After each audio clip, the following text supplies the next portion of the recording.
নদীর ধারে ছোট্ট এক কুঁড়ে ঘরে থাকতেন এক গরিব বৃদ্ধা। প্রতিদিনের খাবারের চিন্তায় তার মনটা ডুবে থাকত দুঃখে।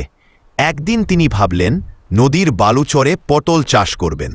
পটল যত্ন পেলে ভালো ফলন দিয়ে এই আশায় তিনি কাজে নেমে পড়লেন। তিনি পটলের চারা লাগালেন, খুঁটি গাঁথলেন, প্রতিদিন জল দিলেন, আগাছা তুললেন। অল্পদিনেই চারাগুলো উঁচু হয়ে গেল, আর পাতার কোণে কোণে ঝুলতে লাগলো কোমল সবুজ পটল।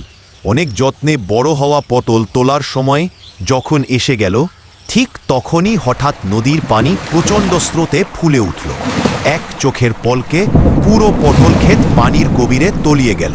নিজের সব পরিশ্রম হারিয়ে যেতে দেখে বৃদ্ধা নদীর ধারে বসে অঝরে কাঁদলেন। কান্না করতে করতে ক্লান্ত হয়ে শেষমেশ সেখানেই তিনি ঘুমিয়ে পড়লেন।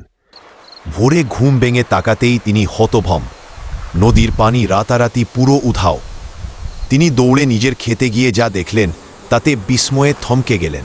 লতা জুড়ে ঝুলছে ঝকমকে সোনার পটল, প্রতিটি পটল চকচকে, ভারী, আর ভেতর পর্যন্ত খাঁটি সোনা। আনন্দ, আশ্চর্য আর কৃতজ্ঞতায় তার চোখ ভিজে উঠল।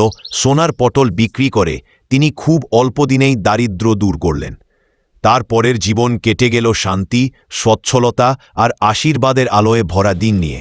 এমন আরও গল্প পেতে লাইক, কমেন্ট, সাবস্ক্রাইব করে পাশে থাকবেন।